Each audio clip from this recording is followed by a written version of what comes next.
કેમ છો વિદ્યાર્થી મિત્રો? હું છું પ્રતીક સાગર અને આજે આપણે ભણી રહ્યા છીએ F5 BCom semester 1 financial accounting 1. બરાબર છે. એની અંદર યુનિટ નંબર પહેલાની અંદર બીજો એક ભાગ છે જેનું નામ છે વાઉચરો અને વ્યવહારોની સમજ. આ ચેપ્ટર થિયરિકલ પણ છે અને દાખલા પણ એમાંથી પૂછાય છે. આ ચેપ્ટરમાંથી 10 માર્કનો દાખલો પૂછી શકે છે અથવા 5 માર્કનો દાખલો અને 5 માર્કની થિયરી પૂછી શકે છે. અહીંયા આપણને કીધું છે વાઉચરો. વાઉચર એટલે શું પહેલા એ સમજી લઈએ. તો તમે માની લો કે તમારા ઘર માટે ટીવી ખરીદવા જાઓ છો, તો જે વ્યક્તિ ટીવી તમને વેચે છે એ તમને બિલ આપશે અને એ બિલ છે ને એ જ વાઉચર.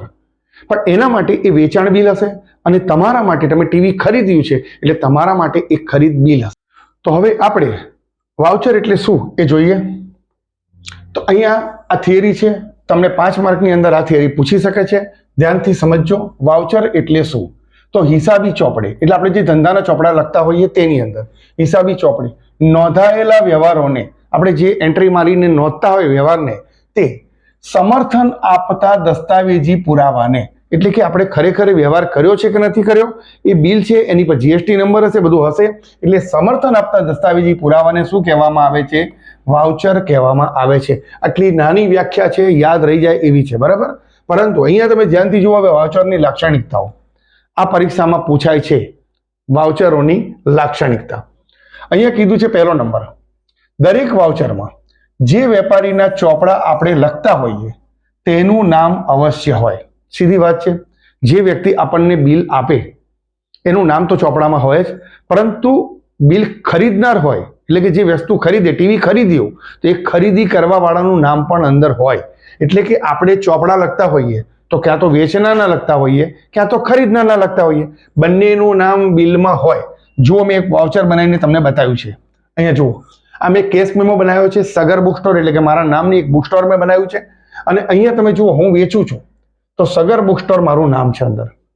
એ જ રીતે તમે ખરીદો છો ચોપડા, બરાબર છે, તો અહીંયા લખ્યું છે ABC book store. ABC book store વાળી વ્યક્તિ મારી પાસેથી માલ ખરીદે છે તો અહીંયા જુઓ વેચનારનું નામ પણ છે અને ખરીદનારનું નામ પણ છે, એટલે કે બંનેનું નામ અંદર હોય. ઓકે. આગળ, જે પક્ષકારે વાઉચર તૈયાર કર્યું હોય, અત્યારે વાઉચર કોણે તૈયાર કર્યું છે? મેં, કારણ કે મેં બિલ આપ્યું છે. બરાબર. તો એનું નામ વાઉચરમાં ઉપર હોય. ક્યાં હોય? ઉપર હોય. તમે ધ્યાનથી જોઈ શકો છો કે આ નામ નીચે છે ને આ મારું નામ ક્યાં છે? ઉપર છે. એટલે કે જેણે વાઉચર બનાવ્યું હોય તેનું નામ ઉપર હોય અને જેને તે આપવામાં આવેલું હોય તેનું નામ ક્યાં હશે? નીચે હશે. બરાબર. તમે અહીંયા જોઈ શકો છો કે એબીસી કંપનીનું નામ ક્યાં છે? નીચે છે અને મારું નામ ક્યાં છે? ઉપર છે, કારણ કે મેં બિલ બનાવ્યું છે. બરાબર. ચલો આગળ. ત્રીજું, જો વાઉચર આપણે તૈયાર કર્યું હોય તો તેની મૂળ નકલ આપણે સામા પક્ષકારને આપીએ છીએ. જો મેં બિલ બનાવ્યું છે તો મેં સામે પક્ષકારને મૂળ બિલ આપી દીધું હશે. બરાબર. મૂળ કોપી, ઓરિજિનલ કોપી. એટલે આપણી પાસે ફક્ત તેની કાર્બન કોપી, ડુપ્લિકેટ બિલ અથવા અડધ્યું રહે છે. બરાબર છે, જેના આધારે આપણે હિસાબોમાં નોંધ કરીએ છીએ. તો જો મેં બિલ તમને આપી દીધું એબીસી કંપની વાળાને, બરાબર, તો મારી પાસે આ ઓરિજિનલ બિલ નથી. જો આ ડુપ્લિકેટ બિલ છે, બીજી કોપી, શું કહેવાય? બરાબર. એટલે ઓરિજિનલ મૂળ કોપી હશે એ એબીસી કંપની પાસે, એબીસી બુક સ્ટોર પાસે હશે અને સગર બુક સ્ટોર જે મારી છે એની અંદર આ ડુપ્લિકેટ કોપી રહેશે અને આના આધારે હું મારા એન્ટ્રી કરીશ મારા ચોપડામાં. આગળ કીધું છે, જો વાઉચરની મૂળ નકલ આપણી પાસે હોય તો તેનો અર્થ એ છે કે સામા પક્ષકારે આપણને તે વાઉચર આપ્યું છે. સાચી વાત છે. આજે મૂળ નકલ કોની પાસે છે? એબીસી પાસે. તો સામો પક્ષકાર એના માટે કોણ થયો? હું, સગર બુક સ્ટોર. એટલે કે મેં વાઉચર એમને આપેલું છે એવું થાય છે. બરાબર છે. બીજું કીધું છે દાખલા તરીકે માલ ખરીદ્યો હોય તેનો ક્રેડિટ મેમો કે કેશ મેમો. તો તમે જોઈ શકો છો અહીંયા કેશ મેમો છે આ, અને આ બિલ મેં આપેલું છે સામેવાળી વ્યક્તિને, એબીસી બુક વાળાને, એટલે એમની પાસે છે. એટલે બુક બનાવ્યું કોણે છે? બિલ સગર બુક સ્ટોરે બિલ બનાવેલું છે. ચલો આગળ. વાઉચર પરથી નીચેની માહિતી મળે છે. હવે એક એક માહિતી આપણે જોઈ લઈએ. વ્યવહાર કઈ તારીખે થયો છે? તો તમે અહીંયા જુઓ તારીખ લખેલી છે વાઉચરમાં 10/10 એટલે કે આજની તારીખે બિલ બનેલું છે. બરાબર. આગળ કીધું છે વ્યવહારની રકમ કેટલી છે? વ્યવહારની રકમ તો બિલના છેડે આપણને અહીંયા લખેલું છે 20,700 નું બિલ બનેલું છે. બરાબર. એ આપણને ખબર પડે છે. વ્યવહારનું સ્વરૂપ કેવું છે, તે ખરીદી છે કે વેચાણ છે. તો તમે જોઈ શકો છો અહીંયા આ કેશ મેમો કીધો છે, એટલે આ મેં વેચ્યું છે, મારા માટે વેચાણ બિલ છે, અને એબીસી કંપની માટે, એબીસી બુક સ્ટોર માટે શું છે, ખરીદી છે. બરાબર, એટલે આપણને ખબર પડે છે કે આ ખરીદી છે કે વેચાણ છે. અહીં આગળ કીધું છે વ્યવહાર કયા કયા પક્ષકાર વચ્ચે થયો છે. તો તમે જોઈ શકો છો વ્યવહાર બે પક્ષકાર વચ્ચે થયેલો છે. એક તો સગર બુક સ્ટોર જોડે અને બીજું થયું છે એબીસી બુક સ્ટોર. તો આ બે વચ્ચે વ્યવહાર થયેલો છે એવું પણ આપણને વાઉચર પરથી ખબર પડી જાય છે. આગળ વ્યવહારની શરતો શું છે, દાખલા તરીકે રોકડ વટાવ છે, વેપાર વટાવ આપેલો છે કે નથી આપ્યો, તો હા જોઈ શકીએ છીએ આપણે.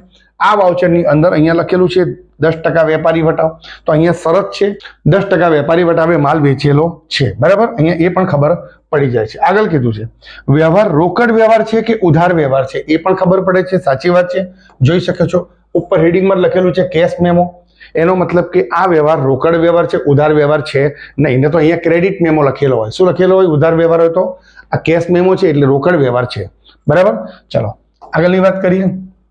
છઠ્ઠો નંબર, બેંક સાથેના વ્યવહાર અંગેના વાઉચરો બેંક તરફથી છાપેલા તૈયાર મળે છે. સાચી વાત છે. જો આપણે બેંકમાં જઈએ તો બેંક વાળો એની સ્લીપ જે હશે, પૈસા ભરવાની, ચેક ભરવાની, રૂપિયા ઉપાડવાની, આ બધી જે પ્રિન્ટિંગ મટીરિયલ એ લોકો છાપશે. કોણ છાપશે? બેંક. જો ચેકબુક આપણને બેંક આપે છાપીને, પે સ્લીપ આપે, તેમાં જરૂરી વિગતો આપણે ભરવાની હોય. બેંકમાં આપણે જઈએ તો એમની સ્લીપ આપણને આપશે, એમાં બધી વિગતો આપણે ભરવી પડશે. પેઇંગ સ્લીપ પર બેંકનો કર્મચારી સહી સિક્કો લગાડે અને તે કાયદેસરનું વાઉચર બને. જો આપણે ચેક ભર્યો, આપણું નામ લખ્યું અને બેંકમાં આપી આવ્યા, તો બેંક વાળાને સિક્કો મારશે, અને સિક્કો મારે ત્યારે જ એ વાઉચર વેલિડ બને. બરાબર, ત્યાં સુધી બનતું નથી. લખેલ ચેકનું અડધિયું એ આપણે લખેલું વાઉચર છે, એટલે એ જે ચેકનો સાઈડનો ભાગ હશે અડધિયું કહેવાય, અને એની પર સિક્કો મારેલો હશે આપણા માટે હશે, અને એ આપણું વાઉચર કહેવાશે. જેની ચૂકવણી અંગે સામા પક્ષકાર તરફથી કોઈ વાઉચર ન મળે તો તેવું વાઉચર વેપારી પોતે તૈયાર કરે છે અને તેના પર સામા પક્ષકારની સહી લઈ લે છે. બરાબર છે. દાખલા તરીકે પગાર. કોઈ ફેક્ટરીની અંદર તમે જાઓ તો ત્યાં કર્મચારીઓને પગાર ચૂકવવામાં આવે, તો હવે કર્મચારીને પૈસા આપશે શેઠ, તો સાબિતી શું? એટલે માલિક જ પોતે એક વાઉચર તૈયાર કરશે કે મેં આટલા રૂપિયા સ્વીકાર્યા છે પગાર પેટે, અને પેલા કર્મચારી જોડે શું લેશે? સહી લેશે. અહીંયા એ જ વસ્તુની વાત કરી છે. ગાડી ભાડું, આપણે ટેમ્પાવાળાનું ભાડું હશે તો ટેમ્પાવાળો કે બિલ બુક લઈને ના ફરતો હોય, આપણે લખીશું એક વાઉચર તૈયાર કરીશું કે ભાઈ 150 રૂપિયા, 200 રૂપિયા, 500 રૂપિયા આ જગ્યાએથી આ જગ્યાએ ફેરાના પૈસા લીધા છે, અને જે ટેમ્પાવાળો છે એનો ગાડી નંબર લખીશું, એનું સહી લઈશું, એટલે ગાડી ભાડું, પરચુરણ ખર્ચ વગેરેની ચૂકવણી અંગે. તો તમે આ વાઉચર પરથી આ બધી ડિટેલ તમને મળી જાય છે. હવે આના પછીનો જે બીજો ભાગ હું ચલાવીશ એની અંદર આ જ વાઉચર, આ જ રીતના વાઉચર હું તમને સમજાવીશ, દાખલો કેવી રીતે પૂછાય છે. બરાબર છે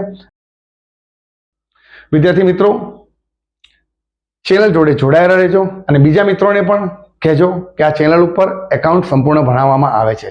થેન્ક યુ વિદ્યાર્થી મિત્રો, થેન્ક યુ સો મચ.